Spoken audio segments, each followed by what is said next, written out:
Welcome to our channel. Today we how to authenticate with Blink Home Monitor app. Easy tutorial step by step clearly.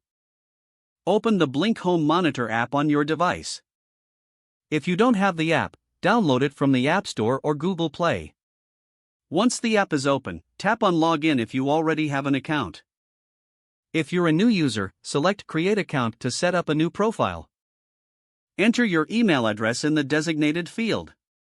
Choose a strong password and enter it in the password field. Confirm your password by typing it again. Make sure to agree to the terms and conditions. Tap on the Create Account button to proceed. Check your email inbox for a verification link from Blink. Click the verification link to activate your account. Return to the Blink app and log in using your email and password. Once logged in, you may need to grant the app permission to access your camera and location. After permissions are granted, you will see the main dashboard. From here, you can set up your cameras by selecting Add Device.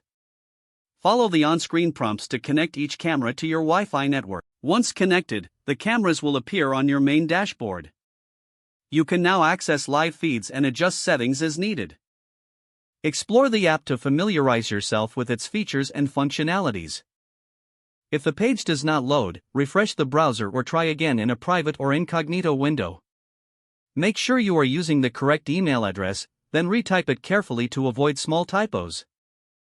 If your password is not accepted, use the reset option and create a new strong password you can remember. Check your spam folder for verification or security emails, then complete any requested confirmation steps. Enable two-factor authentication if available to improve account security and reduce unauthorized access risk. After signing in, review your profile details so your contact information and settings are accurate and current.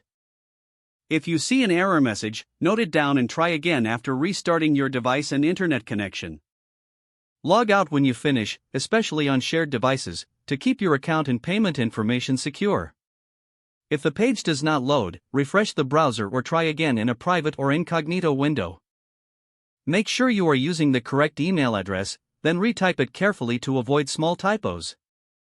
Don't forget to like this video and subscribe to our channel for more step-by-step tech guides.